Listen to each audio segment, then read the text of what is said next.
السلام علیکم ورحمۃ اللہ وبرکاتہ۔ اعوذ باللہ من الشیطان الرجیم، بسم اللہ الرحمن الرحیم۔ قل ارأیتم ان اہلکنی اللہ ومن معی او رحمنا فمن یجیر الکافرین من عذاب علیم۔ قل هو الرحمن آمنا به وعلیہ توکلنا فستعلمون من هو فی ضلال مبین۔ قل أرأيتم إن أصبح ماؤكم غورا فمن يأتيكم بماء معين۔ صدق اللہ العلی العظیم۔ رب اشرح لي صدری ويسر لي أمري واحلل عقدة من لساني يفقهوا قولي رب زدنی علما۔ ان سے کہو، کبھی تم نے یہ بھی سوچا کہ اللہ خواہ مجھے اور میرے ساتھیوں کو ہلاک کر دے یا ہم پر رحم کرے؟ کافروں کو دردناک عذاب سے کون بچا لے گا؟ ان سے کہو، وہ بڑا رحیم ہے، اسی پر ہم ایمان لائے ہیں اور اسی پر ہمارا بھروسہ ہے۔ ان قریب تمہیں معلوم ہو جائے گا کہ سری گمراہی میں پڑا ہوا کون ہے۔ ان سے کہو، کبھی تم نے یہ بھی سوچا کہ اگر تمہارے کنوؤں کا پانی زمین میں اتر جائے تو کون ہے جو اس پانی کی بہتی ہوئی سوتیں تمہیں نکال کر لا دے گا؟ سورہ الملک کی اختتامی آیات ہیں، آیت نمبر 28 سے 30 تک، یعنی 3 آیتیں ہیں جس کی تلاوت اور ترجمانی ابھی ہم نے سماعت کی۔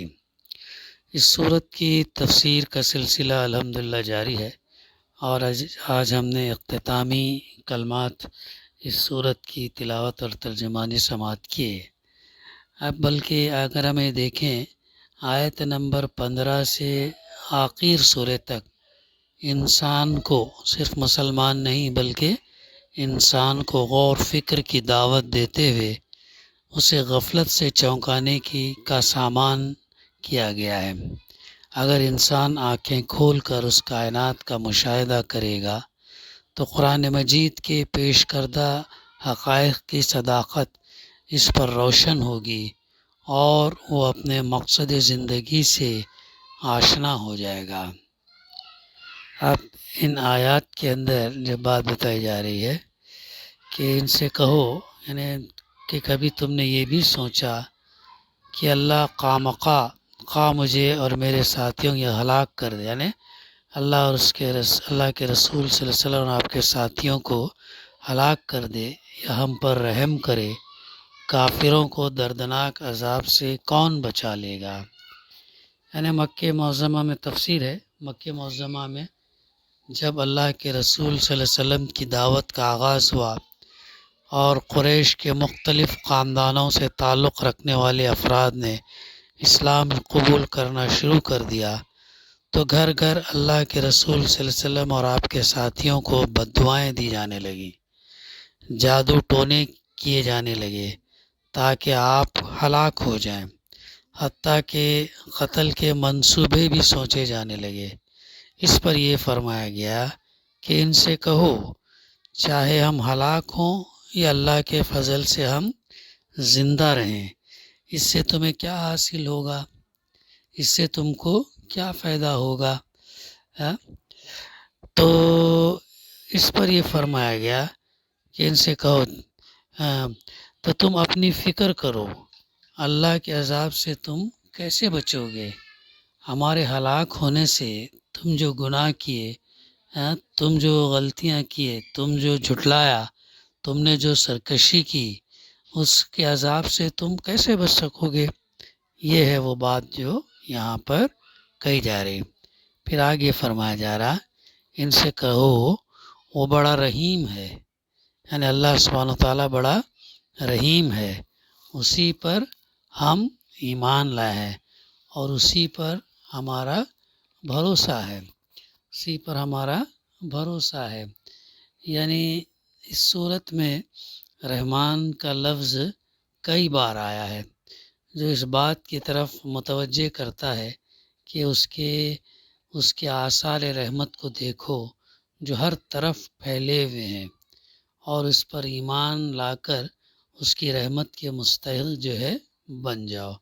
گزشتہ بھی ہمارے مطالعے میں بات آئی تھی کہ اللہ سبحانہ و تعالیٰ کی رحمان والا رحمت والی جو صفت ہے وہ غالب ہے، اس کے اس سے عذاب سے یا اس کے جلال سے یا اس کے غصے سے، اس کے مقابلے میں اللہ سبحانہ و تعالیٰ کی رحمت جو ہے ڈومیننٹ ہے، وہ رحیم ہے۔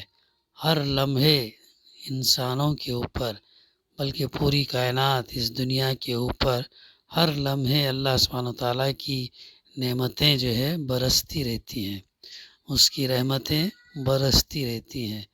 اللہ تعالیٰ وہی دیکھو، اگر کہ انسان کو اللہ تعالیٰ ہر گناہ کے فوراً بعد اگر پکڑ لے اور سزا دے تو پھر اس کرۂ ارض پر پھر کوئی انسان جو ہے بچا نہیں رہتا۔ انسان تو غلطی کا پتلا ہے۔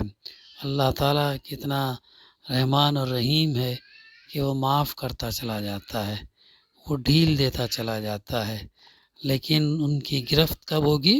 آخرت کے دن ہوگی، جب انبیاء اور قوموں کو ان کے آمنے سامنے لایا جائے گا، ان سے سوال کیا جائے گا کہ انبیاء نے تم تک اپنا پیغام پہنچایا نہیں پہنچایا، اور اسی طریقے سے انبیاء پر سوال ہوگا کہ تم نے کیا یہ پیغام ان تک پہنچایا یا نہیں پہنچایا۔ تو انبیاء کا اولین کام ہوتا ہے کہ جیسے گزشتہ سورہ علق کے اندر بھی ہمارے سامنے بات آئی، جہاں جہاں جن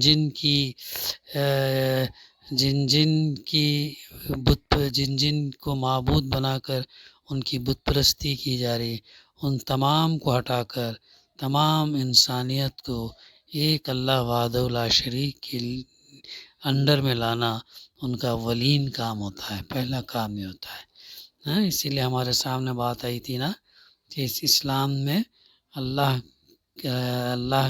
کی کبریائی، اللہ کی بڑائی بیان کرتا ہے۔ ہر کام جو ہم شروع کرتے ہیں اللہ اکبر سے، نماز کی ابتدا اللہ اکبر سے، قربانی اللہ اکبر، بسم اللہ اللہ اکبر سے، یعنی کہ اللہ کا نام جو ہے شامل حال رہتا ہی رہتا ہے۔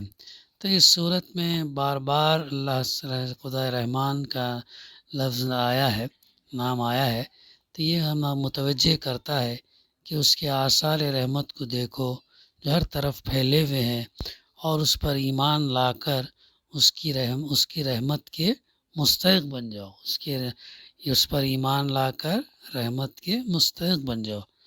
آخر میں اللہ کے رسول صلی اللہ علیہ وسلم کی زبانی یہ اعلان فرمایا گیا کہ ہم اس خدا رحمان پر ایمان لائے ہیں اور اسی پر ہم نے بھروسہ کر کے اپنے کو اس کے حوالے کر دیا ہے، لہٰذا اس کی طرف سے جو ہدایت ملتی ہے ہم اسی کی پیروی کرتے ہیں، یہ فرمایا گیا۔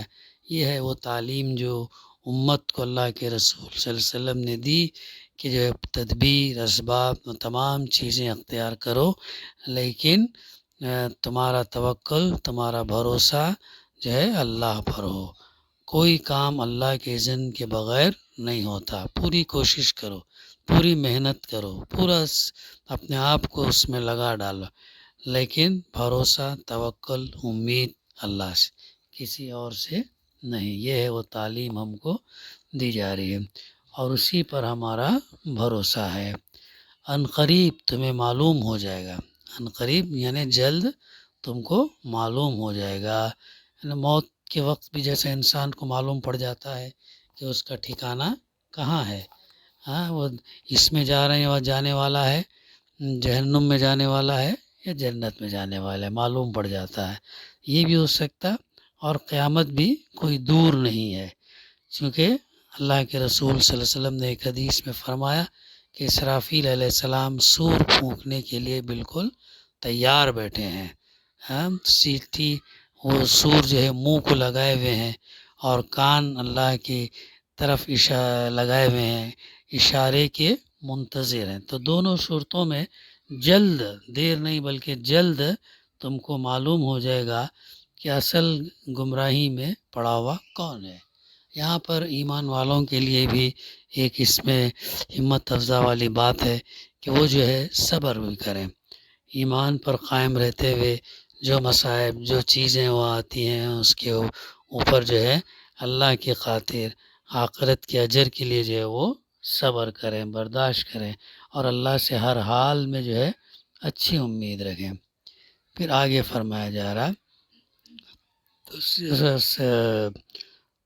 قل ارأیتم ان اصبح ماؤکم غورا فمن یاتیکم بماء معین، ان سے کہو کبھی تم نے یہ بھی سوچا کہ اگر تمہارے کنوؤں کا پانی اگر تمہارے کنویں بولی جو بھی ہے جہاں سے ہم پانی بورنگ جو بھی ہے لیتے ہیں، کنویں کا پانی زمین میں اتر جائے تو کون ہے جو اس پانی کی بہتی ہوئی سوتیں تمہیں نکال کر لا دے گا۔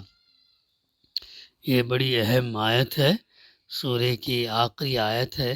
خاتمے پر یہاں پر اللہ کی ربوبیت پر غور کرنے کی دعوت دی گئی ہے تاکہ شکر کا جذبہ ابھرے۔ جو اللہ تعالیٰ جو چیزیں عطا کر رہا ہے اس کے ذریعے سے شکر، قول سے بھی عمل سے بھی وہ جذبہ ابھرے۔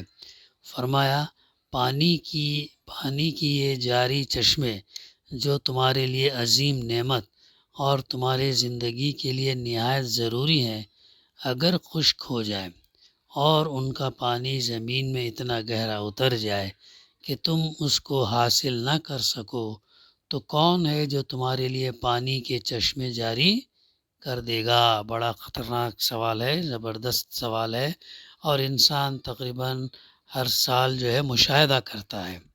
گرما میں اگر ایک سال پانی ذرا کم آئے یا اپنے نارمل لیول پر نہ آئے تو گرما میں ہوتا کیا، کنویں، ندی، نالے، لیک جہاں جہاں سے پانی سپلائی ہوتا ہے وہ سوکھ جاتے ہیں، اور جب سوکھ جاتے ہیں تو پانی ملنا مشکل ہوتا ہے۔ پھر حکومت ٹرین کے ذریعے سے، ٹینکر کے ذریعے سے اور دوسرے طریقوں سے جو ہے وہ کیا کرتی ہے، پانی کو ٹرانسپورٹ کرتی ہے، ایک مقام سے دوسرے مقام پر لے آتی ہے۔ ظاہر ہے جب پانی نیچے چلے جانے کی وجہ سے جو ہے وہ کیا ہوتا، اوپر آتا نہیں ہے۔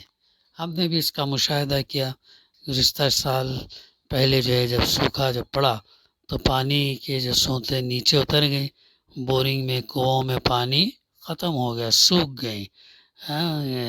تو بڑی مشکل سے مطلب پانی کئی گھنٹے رکنے کے بعد 1 گھڑا 2 گھڑا ایسا آتا تھا۔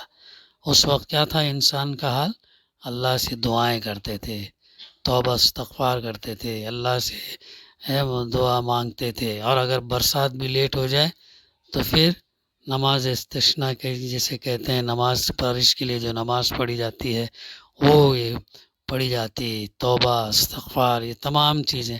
تو کون ہے جب پانی جب نیچے اتر جاتا ہے تو اوپر سوتے ان کے بھرنے یا اوپر لانے کا ذمہ دار اللہ ہے۔ یہ انسان جو ہے آئے دن اس کا بلکہ ہر سال اس کا مشاہدہ کرتا ہے، تو اس سے بہت بڑا سبق اور اللہ سبحانہ وتعالیٰ کی جو ربوبیت ہے جس کی دعوت ان آیات کے اندر دی جا رہی ہے، کتنا اس کے اندر اس کے دل میں گہرا جذبہ پیدا ہونا چاہیے شکر کا، قول سے اور عمل کا۔ تو یہی اللہ سبحانہ وتعالیٰ سوال کر رہا ہے انسانوں سے، تمام سے سوال کر رہا ہے، جب یہ اتنا اتر جائے تو کون ہے جو تمہارے چشموں پھر اوپر پانی لے، اگر اللہ کے سوا کسی کے بس میں یہ بات نہیں ہے۔ خود ہی جواب دے رہا اللہ تعالیٰ، یہ جو کام ہے اللہ کے سوا کسی اور کے بس میں جو ہے یہ کام نہیں ہے کہ وہ پانی کے سوتوں کو اوپر لے آئے۔ تو یہ ہے حیرت انگیز نشانی ہے، اور اللہ سبحانہ وتعالیٰ کی رحمت ہے جس کی وجہ سے پانی جو ہے اوپر آ جاتا ہے۔ تو پھر اتنا ہونے کے باوجود تو اپنے حقیقی رب کو چھوڑ کر دوسروں کو جو بالکل بے اختیار ہیں کیوں اپنا رب اور معبود بناتے ہو، یہ اس کو جھنجھوڑا جا رہا ہے، انسان کو جھنجھوڑا ہے۔ جب تمہیں یہ چیز اگر معلوم ہے تو ایسی صورت میں تم پھر اوروں کو کیوں معبود بناتے ہو۔ ان کا بھی معاملہ ایسا ہی تھا، فرعون کا بھی معاملہ، فرعون اور اس کے سرداران کا بھی معاملہ تھا. جب قحط پڑتا یا اللہ تعالیٰ نے جب 9 آزمائش کے اندر ان کو 7 آزمائش کے اندر ان کو ڈالا، تو ہر آزمائش کے وقت جو ہے فرعون اور اس کے سردار موسیٰ علیہ السلام کے پاس جاتے اور کہتے کہ اللہ سے دعا کرو کہ اللہ سبحانہ و تعالیٰ یہ بلا ہم سے دور کر دے تو ہم جو ہے ایمان لے آئیں گے. ایسا جھوٹا وعدہ کرتے، لیکن جب وہ بلا جب موسیٰ علیہ السلام دعا کر کے دور ہو جاتی تو پھر وہ جو ہے پرانے دھڑلے پر پھر جو ہے چلنے لگتے. ایسا ہی معاملہ ابو سفیان کے ساتھ بھی جب ہوا. ایک دفعہ قحط پڑا، اللہ کے رسول صلی اللہ علیہ وسلم کے دور میں جب آپ نے دعا کیا اللہ اگر ہو سکے تو تھوڑا سی ایک تو انہیں آزمائش میں مبتلا کر، تو اللہ تعالیٰ نے پھر وہ قحط بھیجا ان پر تاکہ جو ہے یہ لوگ اس سے کچھ سدھر سکیں، سنبھل سکیں اور اپنے آبائی دین کو چھوڑ کر دین اسلام میں داخل ہو جائیں. لیکن جب سوکھا پڑا تو اس وقت جو ہے ابو سفیان پھر اللہ کے رسول صلی اللہ علیہ وسلم پر آ کر کہنے لگے، جب ایمان نہیں لائے تھے، کہ آپ اللہ سے دعا کیجئے کہ جو ہے یہ قحط ہم سے دور ہو جائے تاکہ پھر ہم جو ہے ایمان لیں. جب قحط آپ نے دعا کیا اور دور ہو گیا قحط تو اس کے باوجود بھی وہ ایمان نہیں لایا. ایسا ان کا رویہ ہوتا تھا. تو یہ جانتے بوجھتے جو ہے پھر وہ کیا کرتے، ہٹ درمی کرتے، مخالفت کرتے، جھٹلاتے، بات کو نہیں مانتے. ایسے سب حرکتیں یہ لوگ جو ہے کیا کرتے تھے. تو یہی اسی پر جو ہے سورہ کی تفسیر کا اختتام ہوا چاہتا ہے کہ اللہ تعالیٰ جو یہ فرما رہا ہے کہ اگر پانی اتر جائے تو کون ہے جو اس پانی کی بہتی ہوئی سطحوں میں تمہیں نکال رہا ہے. ظاہر ہے اللہ سبحانہ و تعالیٰ ہی ہے. دعا ہے کہ اللہ سبحانہ و تعالیٰ ہمیں کہنے سننے سے زیادہ عمل کرنے کی توفیق عطا فرمائے. ربنا تقبل منا انک انت السمیع العلیم وتب علینا انک انت التواب الرحیم.